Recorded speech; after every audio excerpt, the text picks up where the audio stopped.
I've always been fascinated by stone masonry. As a kid, I'd spend hours watching my grandfather meticulously lay stones, creating timeless structures. His weathered hands moved with a grace that made the hard work seem easy. By my teens, I knew I wanted to follow in his footsteps, not just to honor him, but because I loved the craft. There's something deeply satisfying about shaping raw materials into something lasting. In my early 20s, after 4 years in the military, I returned home with a new outlook. The discipline and patience I gained paired well with masonry. I took over the family business and soon led projects my grandfather would have been proud of. But it wasn't just about building stone walls. It was the connections I made along the way. At Jerry's wedding, I smiled, happy for him. After all he'd been through, seeing his joy was heartwarming. When I got his invite, I called him immediately. "Are you sure about this?" I asked. He chuckled. "Absolutely. If it weren't for you, I'd never have met Anna. You stood by me when others would have walked away." At the wedding, his new wife hugged me and whispered, "I've heard your story. I'd love to hear it from you." I smiled as I watched them. They were older, but acted like teenagers. I wished them well. While dancing with the bride, I saw her, my ex. I froze. Anna noticed and grabbed my arm. "Please don't ruin my wedding," she pleaded. "What's she doing here? Does Jerry know?" I asked, frustrated. "He knows," she replied. "He invited her for you. Now let's finish this dance." I was furious but stayed. Jerry approached me afterward, grinning. "I didn't invite her to the wedding, just the reception. You need to talk to her." I argued, but both Jerry and Anna stayed by my side. Finally, Anna snapped. "You're being ridiculous. Talk to her, get it over with, and stop ruining our night." She was right. I had too much to drink, and suddenly there she was, tears in her eyes, hand outstretched. "Will you dance with me, please?" she asked. I could have ignored her, but instead I took her hand. As we danced, I felt her tears on my jacket. She whispered, "Let me pretend for just a moment that you still love me." The truth was, I did. We moved slowly, lost in memories. I thought about all the women I'd loved, but she was the one who lingered, the one who wasn't really mine. That's why it hurt so much. As I hugged her tighter, I realized I was only torturing myself. I saw the fight coming, but didn't believe it. A smaller guy, about 40, rushed at me, his friends trying to stop him. I was 31, tall, strong, and feeling good. It was a Thursday, I'd just been paid, and I was waiting for my girlfriend. What could go wrong? I didn't know the guy and had never seen him before. He stood right in front of me, and I wondered what he was up to as his hands slowly moved up from his knees, forming a fist. It was so awkward I figured he'd never thrown a punch before. Then he punched me in the eye. I was so focused on his weird movements, I didn't even think to defend myself. I fell and he tried to kick me. I had been out of the military long enough for this guy to catch me off guard. But my instincts kicked in fast.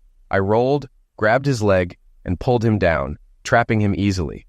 His two friends tried to jump in, but they were outnumbered, and the bartender helped pull me off him. My cousin, who owned the bar, saw everything but just kept polishing glasses. I caught my breath and got in the guy's face. "What's your problem, man? You must have a last wish, attacking someone half your age and twice your size." He kept struggling. "Let me go, you lowlife. You need to learn not to mess with married women." I stared at him, thinking he was either high or crazy.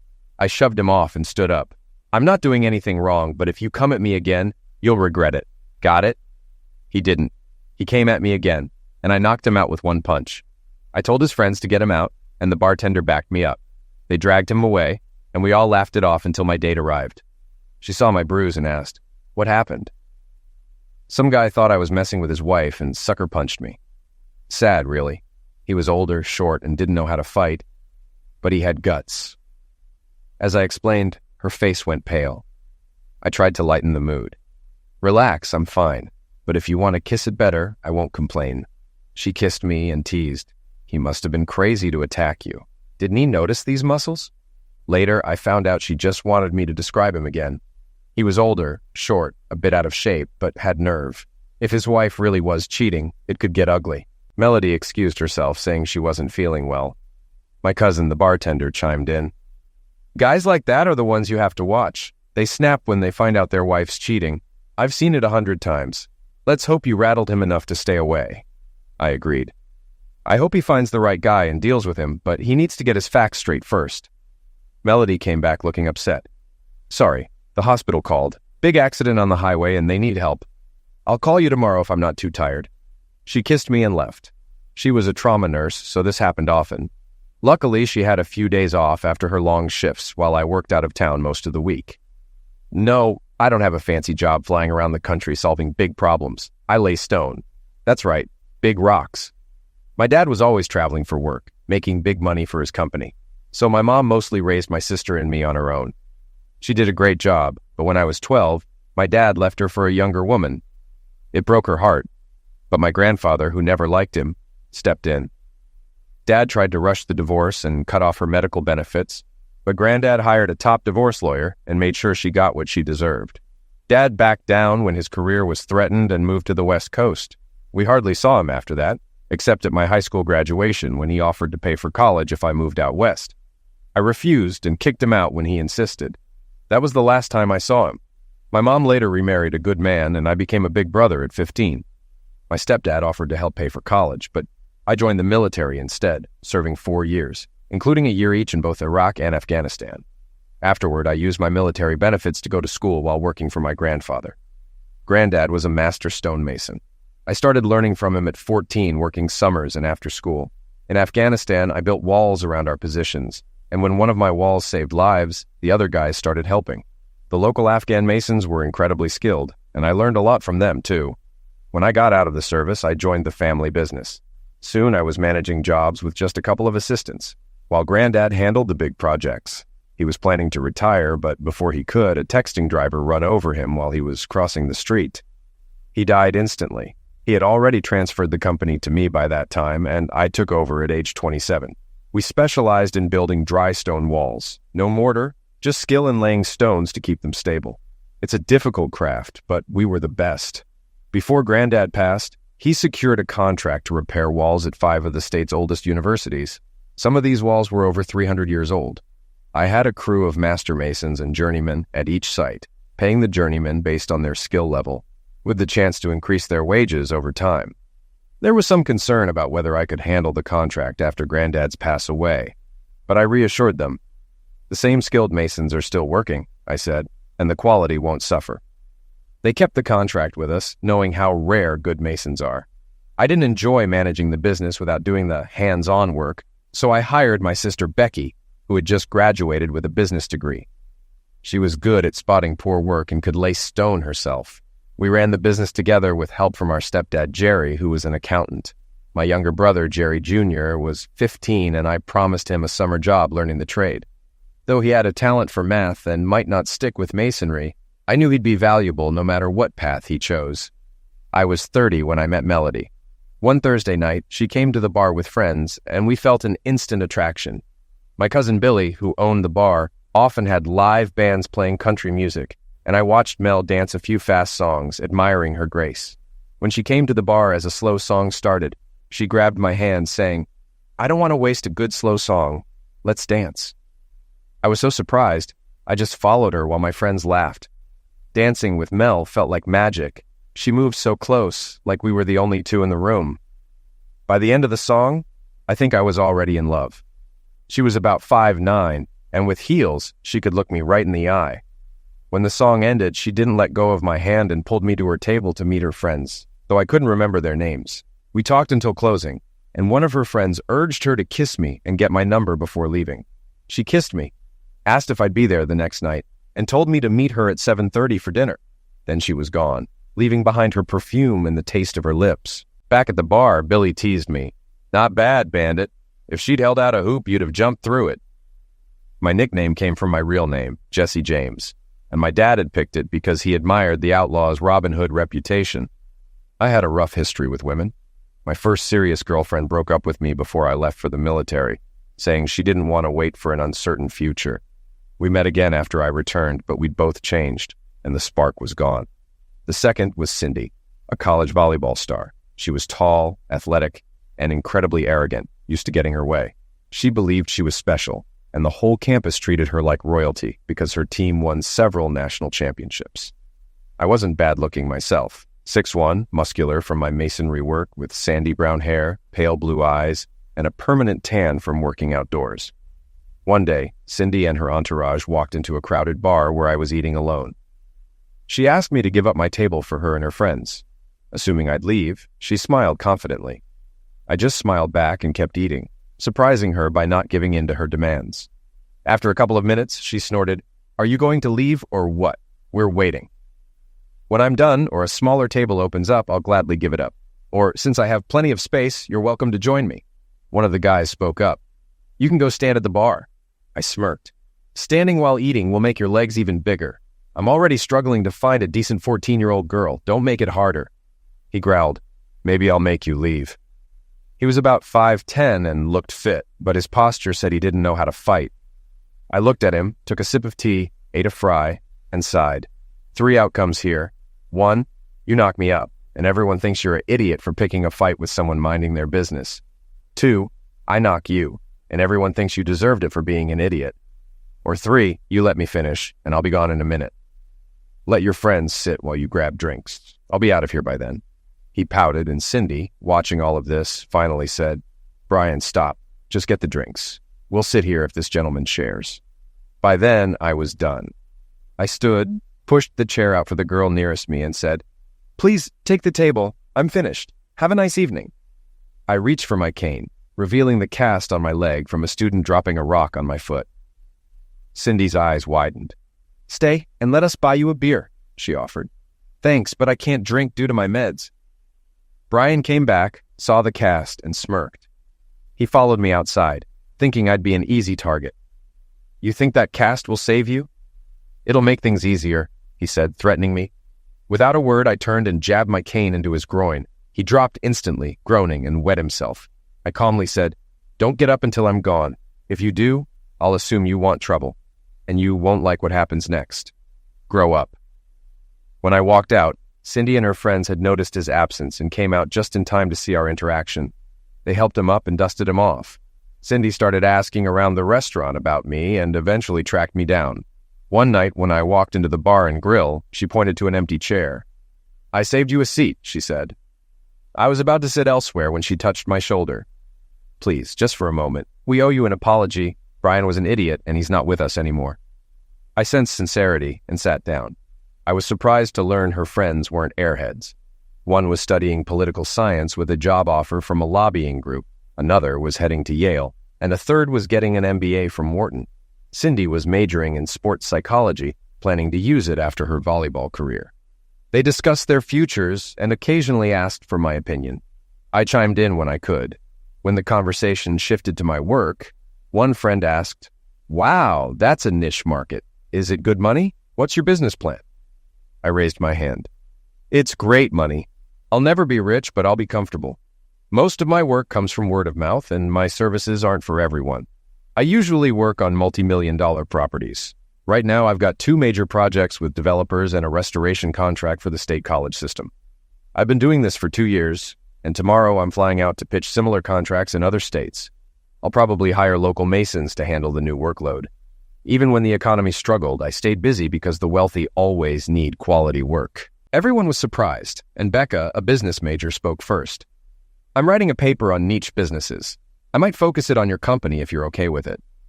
"Sure," I said, grinning. "It'll be good advertising. But you might need to travel for a deeper look since most of the work is out in the field." She smiled. "No problem.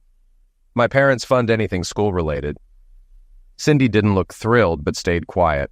Later, I found out she tried to talk Becca out of it. Becca refused, saying the report would boost her Wharton application and, "I'm not dating him." She smirked. "What he plans is another story." We ended up in a 2-year relationship, and I quickly learned that to keep her in check, I had to throw her off balance. She had a my way or else attitude, and I made it clear, "You may be the queen at school, but not with me. I want a partnership, where we both lead and follow." She smiled and said, "I'll be your queen and you'll be my king." For 18 months, I kept her guessing, even delaying sex to maintain control. One night she got fed up and yelled, "Damn it, Bandit, man up and do me. What's wrong? Scared you won't be good enough?" I replied calmly, "I've heard all about your skills from others, but thanks for the offer. I'll pass. Good night, Sin." She tried to apologize and physically stop me, but I broke free and left. I didn't see her for 2 weeks, despite her calls and messages. When I finally returned, her last emails were nasty. She didn't handle rejection well. One night, I ran into Becca and her law school friend Carol at a bar. Carol grinned and asked, "Did Cindy dump you?" Becca laughed. "Look at his face. I bet you dumped her, didn't you, Jess?" I shrugged. "It was mutual. We had different ideas about relationships." Carol laughed. "I bet she wanted you to jump through hoops and you refused. She's been a mess since you left." Just then, Cindy walked in with a basketball player. She saw us and stormed over, leaving the guy trailing behind, trying to hold her hand. She snapped at him. "Let go of me. We're just friends." The guy, frustrated, said, "Why are you stuck on that redneck? He dumped you and he's a loser. He'll never support you like I can." Becca nearly fell off her chair, laughing. "What an idiot. You're not even in the pros yet, and that's no guarantee. Jesse owns a successful business, makes 6 figures, and that number's growing. Not bad for a redneck, huh, Dustin?" Just as Dustin was about to object, Carol stepped in. "Dustin, whatever you're thinking, stop. Look at him. Those muscles aren't from the gym, and he's been in combat twice. He could take you apart easily. Why don't you go sit at the bar? Becca and I will keep you company." They walked him out as he complained. Cindy sat down staring at me for a few minutes before saying, "The worst part about being spoiled is that it works. I know I'm arrogant and a control freak, but I'm a good person. Why don't we start over?" I stayed quiet, which made her uncomfortable, so she continued. "I regret that night. I thought I was a prize to be admired. I know I'm just a girl and there are better ones out there, but they'll never love you like I do. I'll wait for you, and you can set the pace." 4 months later, Cindy wanted to see where our relationship was headed. After not winning nationals, she blamed me for distracting her. She had an offer to play pro beach volleyball, with most of the money coming from endorsements. We talked it over and decided to get married, though we agreed to wait until after her first year. She traveled with me for a month, spending time together before her season started. When she left, it was hard. She cried as I almost had to push her onto the plane. I told her, "If you don't like it, come home. I can pay for your studies." She hugged me tighter. "I need to prove I can take care of myself. I signed a contract and I have to play." Her first season went well. She and her partner were ranked first. The string they wore on TV bothered me, but she laughed it off. "It's in the contract, honey. It's part of an ad campaign. You don't mind, do you?" I supported her, though we only saw each other once a month for a few days. When she finally came home, my mom started hinting at grandchildren. Meanwhile, my sister Becky was settling down with her wife. After Mom came to terms with Becky's life, she started pressuring them to adopt or do artificial insemination, which they were considering. After 4 weeks at home, Cindy became distant. I confronted her, and she eventually admitted, "I signed another contract for next season. They doubled the money, and I couldn't turn it down." I was furious. We argued constantly. "You promised last year would be it," I said. Cindy, frustrated, screamed back at me, but when I wasn't paying attention, she stopped. In a quiet voice, she said, "I'll write a contract. If I don't quit next year, the marriage is off. Please, Bandit. This means so much to me." I looked at her and said, "You don't need a contract. If you don't stop next year, I'm gone. Got it?" She went pale and made promises, ones she didn't keep. Early the next year, her team's success continued, and her partner Jen even called to thank me for letting Cindy stay on tour. Jen mentioned this would be her last year, as she was moving on to teaching and coaching. She joked about how, if her marriage had been like ours, she might still be married. That comment left me uneasy. Later, when Cindy told me about Jen's call, I shot her a look. She went quiet. I asked, "What arrangement is Jen talking about?" Cindy tried to laugh it off, saying Jen was just scattered after her divorce, and reassured me, "I'll never make her mistake." When I pressed, she admitted Jen had an affair with a guy on the tour, which led to her divorce. Cindy promised, "I would never hurt you like that." Normally, Cindy called me every Monday and Tuesday, but one week I heard nothing, despite my calls and emails. The following week, she came home unexpectedly, furious that I hadn't been answering her calls. I told her I was just following her lead. We had a huge argument, and in a fit of anger, I mentioned her Spanish boyfriend. She went pale, and I left. 2 days later, Cindy showed up at my work begging to talk. She insisted nothing was happening and promised to quit the tour after the season. She said everything I wanted to hear, and I believed her. She did 2 more photo shoots, but one day, while waiting on my truck tires, I saw a golf magazine featuring Juan Pablo. In one picture, he was kissing Cindy at a beach volleyball match. The article mentioned he attended her events to support his girlfriend. I was furious. I ignored her calls and flew to her next match. When I got to her hotel, Juan opened the door, turning pale when he saw me. Cindy wasn't there. I called her and she cheerfully claimed to be at dinner with her partner, Yan. I chatted for a few minutes while Juan stood frozen. After hanging up, I turned to Juan and said, "I was in the military. I spent 2 years in the desert eliminating people. I won't eliminate you, but if you lie, I'll break your wrists and knees. You'll live, but you won't walk or use your hands properly. It's your choice." Would I have done it? No, but I was so angry that Juan believed me. He started spilling everything. "It started at the end of the first season," Juan admitted. "Not with me, but another player. Cindy said you were okay with it, that you had an arrangement. She told me it would end after the season, and she was excited to marry you." "Where is she now?" I asked. Juan panicked and confessed they were at another hotel. I grabbed him by the throat and warned him not to tip her off. Later, I watched Cindy and her new partner walk into their hotel. I waited a few minutes before kicking the door open. Cindy nearly fainted when she saw me. Her partner tried to act tough, but I quickly pinned him. "How long?" I demanded. 3 or 4 months, he stammered. "You knew she was engaged and you still went along with it?" I asked, noting he was also engaged. He begged for mercy. Cindy silently fixed her dress, and I realized time was running out as people gathered in the hallway. I let him go, punched him, and said, "Good luck playing golf now." To Cindy, I said, "Keep the ring. We're done." I left, called the hotel manager, and offered to cover repairs and medical bills, then got out of there. The next day, the tournament announcers downplayed his injury as an accident. Rumors spread fast, and he flew home, newly single. Cindy and her partner played poorly for the rest of the season. Jen retired, and Cindy played for 4 more seasons before earning her PhD. She tried to contact me for months, even telling my mom she'd fly out to talk.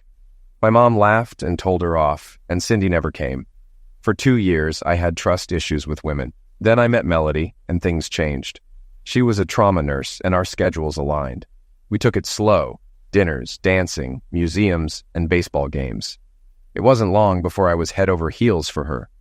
We never saw each other on her work days, but she always called during breaks. She lived with 2 other nurses, and they had a strict no-boyfriends rule to avoid drama. One stole another's boyfriend while she was asleep, so we had to set rules. Tired of motel rooms, I started house hunting and asked my business contacts for leads. They teased me, saying, "She's got you, huh?" One designer advised, "Let her help choose the house." I took the advice and involved Melody, using my insider knowledge to find homes. The first few didn't impress her, but we found a 4-bedroom house on 3 acres just outside town that she loved. She smiled and said, "I'm thinking about tree houses." I took the week off, finalized the deal, and got a great price. On Friday, we went back to the house, and I asked, "Could you be happy living here?" "I'd love it." "Why?" she asked. "Because we bought it, I need you to pick out furniture. Is that okay?" Before she could answer, I knelt and proposed, telling her I wanted to spend my life with her. She fainted from shock. When she recovered, she said, "I love you, Jesse, but I can't marry you yet. Give me 6 months and ask again." I wasn't expecting that, and I felt disappointed, but she reassured me. We went furniture shopping the next day, and her comment about the rocking chair, "This might come in handy in a year or 2, gave me hope. Later, I introduced her to my family. My mom and Becky liked her, my little brother was smitten, and my stepdad's smirk showed approval. Only Grandma wasn't thrilled. The following Friday, I arrived at the new house to find she had already set up a dining room and guest room. She was unclothed on our new bed, teasing, "I was going to start without you. I want to christen every piece of furniture." That weekend, we barely made it past the bedroom. The next weekend, I was at a bar waiting for her when a guy punched me. After she left, I stayed for a few more drinks. As I headed home, 2 fire shots struck my car. Instinct kicked in, and I dove behind my SUV. The drunk guy from earlier was coming after me, shouting, "I'll make sure you never mess up another husband." I realized he wasn't finished with me. My stepdad's advice rang in my ears: never leave a live snake behind. I waited silently, and when he was close, I threw my shoe to distract him. As he turned, I grabbed his weapon hand and yanked him back, causing the weapon to drop. I knocked him until I realized I had to stop before it went too far. I dragged him into my truck and drove to an abandoned barn. When he started waking up, I pulled him out, letting his head fall on the gravel. After splashing water on his face, he groggily realized what was happening. "I didn't plan to destroy you," I said, kicking his weapon away, "but I wanted to scare you." "A .32? Really?" He nodded weakly. What do you want me to say? I'm not okay with you seeing my wife. Sooner or later, I'll get even. You might as well finish me now. Despite the situation, he wasn't backing down. I slapped him lightly and asked, I'm not with anyone's wife. What can I do to end this? Defeated, he told me to check his wallet. I pulled out a picture of Melody and my heart sank. It was her, younger, in a wedding dress. Is that her? He asked. You didn't know, did you? How does it feel? I couldn't respond. After talking a bit, we started drinking from the bottle of whiskey I had for the new house. The next morning, I woke up to find him holding the .32. You're right, it's not much, but I wouldn't want to be shot by it, he said, putting it away. We talked more in the truck. He admitted he always suspected this would happen, given their age difference and time apart. He worked weekends as a trucker, leaving her plenty of time to stray. I asked what he planned to do. Divorce her, of course. She's yours now if you still want her, he said with a bitter laugh. I admitted I wasn't sure I could trust her. We drove back to his car, and I reminded him not to forget his weapon. Keep it, he said. I don't need it to remember what almost happened. As he drove off, I asked one last time, what are you going to do? You're lucky. You can walk away. I'm getting a divorce. If it gets messy, let me know and I'll testify for you. I watched him drive away, feeling both relief and loss. Later, I emailed Melody. I'm not running, but I need time. Don't contact me until next weekend. I'll think about everything, but don't expect me to believe much. She replied quickly, thank you for letting me talk. There's a lot you don't know, and I want to explain. I'll be at your house next Saturday at 4 o'clock. Believe it or not, I love you. The week dragged on as I struggled with what to say. My coworkers noticed something was off and gave me space. As Saturday approached, my dread grew. When she arrived, I made her sit at the kitchen table, the one she spent weeks choosing. As she started to speak, I cut her off. Ground rules, I said firmly. No I love yous or apologies. Just explain why you went to bars and dated while married. Could you live with me doing the same thing? Tears filled her eyes. After a few moments, she began. She grew up poor, raised by a heavy drinker father after her mom left. She married Jerry for stability, not love. When their schedules conflicted, she started going out with friends to ease her loneliness. She always wore her rings, but then she met me. I didn't love Jerry like I love you, she admitted, but I respected him. I didn't know how to tell him. You should have left him when you realized how you felt. Instead, you used him as a backup, I said, frustrated. I know, she whispered. I shook my head. Even if we stayed together, how could I trust you? What happens when I'm gone for work and you're lonely again? She cried, but I pushed on. It's about trust, Mel. I need to trust my partner completely, and right now I don't think that's you. She sat quietly, then said, I understand, but no one will ever love you as much as I do. Even if we never get back together, I'll prove that to you. She left without another word. We spoke only twice after that, with little progress. Eventually, she started emailing me. For months, the emails ended with her begging for another chance, though they became less frequent over time. She mentioned therapy and going with Jerry a couple of times. After 7 months, she stopped writing. Her last email read, My dear Jess, this will be my final message. I'm officially divorced now, the second best moment in my life. The first was meeting you. Therapy helped me realize I was too immature and selfish to marry Jerry. I stayed with him out of fear, but it was doomed from the start. I'm living with 2 other nurses now, and I finally feel independent. In honor of my divorce, I'm giving you a gift. I'm letting you go. I realize now that if I were you, I wouldn't trust me either. I hope you find someone who loves you as much as I did, and still do. Mel. I stared at the screen, finger hovering over the delete button, but I couldn't do it. It was too painful to read again, so I saved it instead. That's how I drifted through life. If it weren't for work, I might have lost it altogether. It took almost 10 months before I went on a date again. She was the sister of a contractor I worked with, a witty, beautiful woman who enjoyed dancing close. I had fun, but there was no spark. After 2 more dates, she found someone else and we parted amicably. During this time, I saw Mel twice. Once at a stoplight, I spotted her through the window of a bistro, smiling with friends. I sat there so long that the car behind me honked. She turned and saw me as I drove away. The second time was at a club, where I was on a date with Tina. When our eyes met, Mel burst into tears and ran out. Her friend Gwen stopped by my table and angrily accused me of rubbing my new relationship in Mel's face. I stayed calm. It's been almost a year. We were bound to run into each other. Tell her I'm sorry if I upset her, but she needs to move on." Gwen muttered, "a-hole," as she walked away.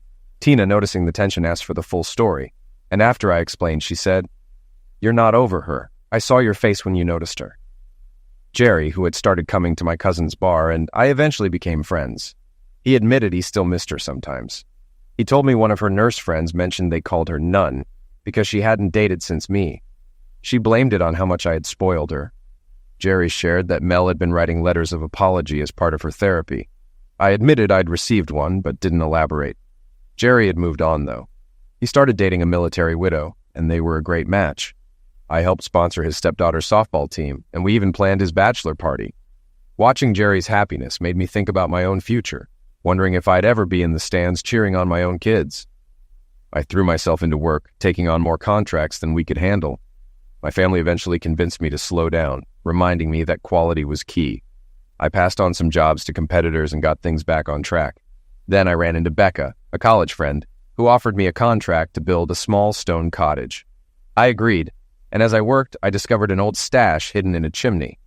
Whiskey, letters, and a wedding ring. I returned the items to the family, who eventually donated them to a historical society.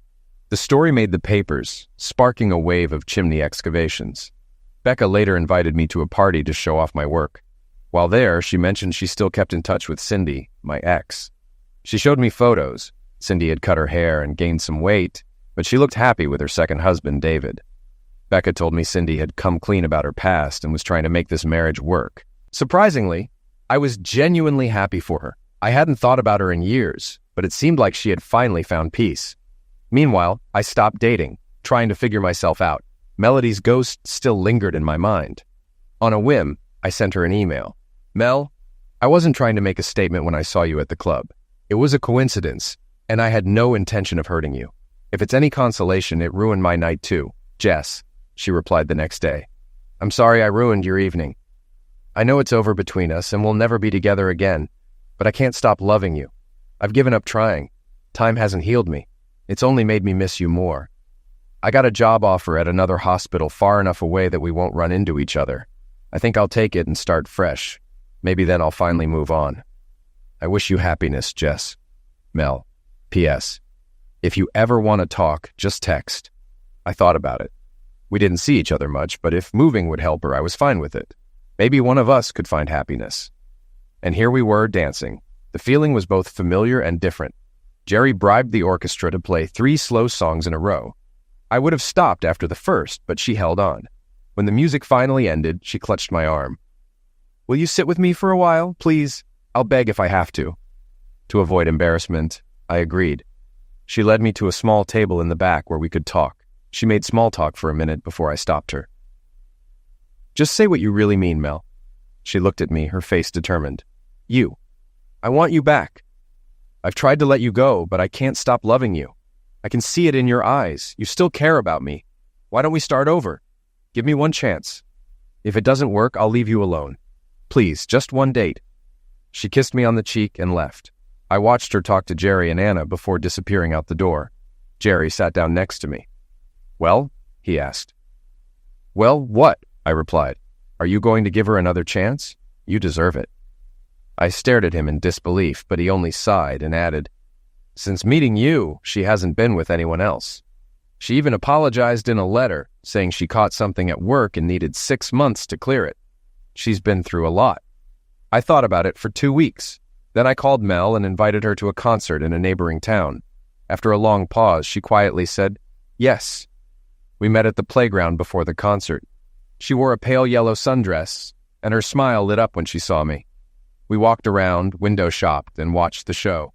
When the duo performed a song about rekindling romance, it brought a smile to her face.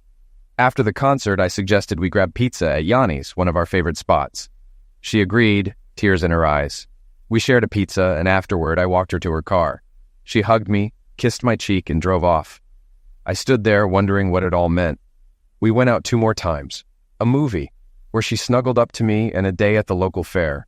She laughed at the exhibits and admired quilts, reminding me of a time when she said she wanted to make quilts for our future children. I kept quiet, but I pocketed a flyer for a quilting club as a potential birthday gift. At the fair, We kissed for the first time while watching fireworks. It wasn't planned. It just happened. We didn't speak afterward, and when I drove her home, she simply walked into her house without a word. For the next 3 weeks, we didn't see each other. We talked on the phone, but she seemed distant, and I began to wonder if the kiss had been a mistake. I called home to let my family know I had finished the project and would be back by Thursday. They were relieved, but worried I was overworking myself. I sighed, tossing my dirty laundry in the foyer, deciding to wash it later. I needed a shower first. Since buying the apartment, the only major change I made was remodeling the bathroom. It now had a huge shower with multiple nozzles and options for full flow, massage, or mist. Ironically, I had it designed with Mel in mind, but it wasn't finished until 2 weeks after we broke up. Living alone for a while, you stop thinking about what you're wearing. Then I heard a giggle. Mel was sitting on my bed. "What? How? Why?" I stammered. She smiled. "Your mom told me you'd be home tonight. You didn't ask for the keys back, remember? I'm here because I need to talk to you. Now get dressed and meet me in the living room." She grinned, teasing. "Or you could stay like that and I'll join you."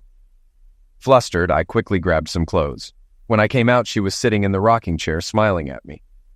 "I have something to say, and I need you to let me finish without interrupting," she said. I sat down on the couch we'd picked out together, memories flooding back. She started, "I know I've seemed off lately. It's because I miss what we had, and I want it back. I want you back. I've realized you still love me, and I still love you. But love isn't the problem, it's trust. I lied to you and hurt you. I need to earn your trust again, so here's my plan. Let me move back in. You can install cameras, put a GPS tracker on my car, and even make me wear a bracelet like those criminals do. If that's not enough, I'll wear a chastity belt to prove you can trust me." She lowered her head, embarrassed. I gently explained, "You don't need to do any of that. If we tried, it would destroy our relationship. Trust can't be forced. You'd end up resenting it, and I can't live like that." She started crying. I pulled her close and comforted her. "Is it over?" she whispered. "No, it's just beginning. What you were willing to do shows me we can make it work. Let's take our time and rebuild from here." Her smile, full of hope, reminded me of sunlight after a storm. The next morning, I planned to take her to breakfast and grab clothes from her apartment. She was working a double shift but would return for the weekend. I met her roommates, Amanda and Beth. Amanda, a twice-divorced blonde, had a crush on Mel, while Beth had anger issues and was in therapy after her ex-husband left her. As soon as Mel left the room, they attacked me verbally. Amanda accused me of never forgiving Mel and eventually hurting her. Beth piled on, calling me an unforgiving idiot who would make Mel jump through hoops before dumping her again. Furious, I shot back, "This has nothing to do with you two. Amanda, you're just in love with her. And Beth, you don't want anyone to be happy. Your husband deserves a medal for putting up with you." At that moment, Mel reappeared, catching the tail end of the argument. Amanda turned on her, saying, "Mel, this guy isn't going to forgive you. He's just waiting for you to get comfortable so he can hurt you again." I was beyond mad. Pride isn't a bad thing, Amanda. It lets you live true to your beliefs. It helps you stand tall even when everything else falls apart. Mel stayed silent, and I sighed. "Mel's ready. We're leaving." I took her hand and left the apartment, feeling relieved to be out of there. On the way to the car, Mel stayed quiet, and instead of taking her suitcase inside, she placed it in the trunk. I was confused. "Mel, why not leave your suitcase here? You don't have to drive around with it. It'll be safe, and you can grab it later." She avoided eye contact. "I'll pass. I'll probably just go home and crash after work. I need some time to think." That hit me hard. "What's going on? Earlier, you regretted volunteering for the job, and now after listening to those angry women, you don't want to spend time with me." Frustrated, I added, "Fine, go find someone else. But I've lived without you once, and if you start playing games, I'm done. I want my key back." I could tell she realized her mistake, but I wasn't in the mood to be reasonable. After everything we went through to get back together, was she really pulling away? I told myself I didn't need her, but I did. I missed her more than before and was angry at myself for getting my hopes up again. To distract myself, I threw myself into work, tackling a backlog of projects. I stayed away from home for 3 weeks, only taking a day off to do laundry and check on the house. When I got back, I was shocked to see her car in my driveway. Mel rushed out of the house and hugged me tightly, nearly knocking us both over. She was sobbing and mumbling incoherently. I had to force her wrists behind her back to stop her from gripping me too tightly. "Shut up!" I snapped. my raised voice surprising both of us. I stood up, leaving her on the ground, but her whimpers turned into screams. Despite wanting to shut her out, I couldn't ignore her pain. I picked her up and carried her inside, not too gently, and got her some water. "Drink," I ordered. After a few sips, I asked, "How did you get here?" She whispered, "I broke the window." I couldn't believe it. "You what?" "I broke the window and used the spare key. I had a fight with Amanda and Beth. They kicked me out and I came here. You didn't respond to my calls or messages. I waited, hoping you'd come back. I just wanted to be near you. If you want me to leave, I will." Kicking her out seemed too harsh. "Not right now. Order a pizza. I'm starving. I'll be back after a shower." When I came out, dressed in sweats, Mel had freshened up, looking younger and hopeful. The pizza arrived, and we sat down to eat. I noticed she looked thinner. "Are you on a diet?" I asked. She shook her head. I haven't felt like eating much." After dinner, we sat in the living room. I didn't sit next to her, which disappointed her, but I needed to clear my head. "Tell me the truth, Mel. We both want to be together, but how can I trust you again? What can you do to prove it?" She had a plan. Couples counseling. A friend at work went through it, and it helped her and her boyfriend work through their issues. I think it's the only way to fix this. I'm willing to try, even if we realize we're not meant to be. This half-life is eliminating me. Please think about it. I agreed to consider it, and she nodded. Then she started dragging her suitcase toward the door. "Where are you going?" I asked, surprised. "To a motel. I'll look for an apartment next week. I know you don't want me here," she said quietly. Instead of letting her leave, I picked up her suitcase and unpacked it. "Help me put this away," I said, teasing her by twirling one of her strings. Blushing, she smiled through her tears. "Fine, but you have to take them off as often as possible." "Agreed," I said. "But there will be some rules. Make an appointment for counseling, and let's take this slow." She agreed, and we drank wine together, savoring the moment. "We'll make it work, Mel. But I need to know I can trust you completely. If either of us feels it won't work, we have to be honest." She nodded, then added, "And I need you to spend more time with me, not just one day a week. And promise to attend all our counseling sessions, no excuses." I promised, and we ended the conversation there. We didn't make love that night. It didn't feel right. Instead, I lay awake, wondering if we were finally on the right path. The next day, we started couples counseling. I was surprised she chose a male counselor, but she explained that he had the highest success rate. After individual sessions, where we both expressed our hopes, we found our answers were more similar than we expected. When we started joint sessions with the counselor, he was calm but direct. Mel would sometimes cry, and though I didn't cry, there were times he pushed me enough to make me want to strike him. During one session, Mel admitted what I had suspected. She stayed with Jerry as a safety net, in case I wasn't the man she hoped for. When she realized she wanted to be with me, she started the divorce process but didn't file right away because she wasn't sure how I felt. "That's ridiculous," I said when she finally admitted it. The counselor agreed. "Melanie, is that really true?" he asked. "During those 6 months, you didn't feel sure of Jesse's love, even while staying with him on weekends? You still shared a bed with Jerry, exchanged caresses, and then did the same with Jesse. You only filed for divorce after getting caught." Mel suddenly shouted, surprising both of us. "You think I don't know what I did? I betrayed them both and ruined my chances for happiness." The counselor remained composed. "I don't think that's entirely true, or you two wouldn't be here. But I think we've gone as far as we can in these sessions." Both of us were shocked. "But we're not healed yet," Mel protested. "No, but you've reached the point where the rest is up to you. You love each other, that's clear. But the question is, can Jesse trust you again? You're both unsure whether the pain and effort are worth it. I can't make that decision for you. If you can forgive each other, you'll never regret it. If you can't, it's time to walk away. I wish you both luck." After that session, Mel and I tried to move forward for 3 months. We had good days, but triggers would cause tension. Things got stressful. She called me every night and even sent pictures to prove she was at home. But it got tiresome. One night I told her, "Stop sending pictures. Stop locking yourself in the house. You made a mistake, and if you learned from it, we'll be fine. If not, it's over." She seemed to understand and soon started going out with friends. One night she called and thanked me for trusting her. That felt good. But even with the progress, I sensed something was still off. She had become quieter recently, and I worried we were nearing the end. Then we went to a flea market, one of her favorite places. Watching her browse with such grace, I saw her smile at me, but it quickly faded, replaced by sadness. I realized then that if I didn't change, I'd lose her. As we left, a sudden thunderstorm hit. Mel flinched, scared of storms, so I put my arm around her. I went to get the truck, praying for a way to break through my emotional walls. A song came on the radio, slow dancing, swaying to the music, and I glanced at a bumper sticker that read, "Life isn't about waiting for the storm to pass. It's about learning to dance in the rain." I knew what I had to do. I stepped out into the pouring rain, held out my hand and said, "If you love me, come dance with me. This is our last chance." Everyone was watching, and Mel, terrified of storms, hesitated but eventually stepped into the rain and took my hand. The song ended after a minute, but it was enough. She faced her greatest fear for me. We laughed, cried, and made love when we got home. 9 months later, I found myself standing in line for the tallest roller coaster. Mel had told me she would one day ask me to prove my love in return. As I was strapped into the seat, she let go of my hand and stepped back. "You're not coming with me?" I asked, panicked.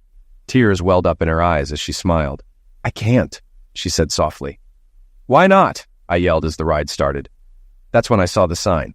Pregnant women are not allowed on this ride.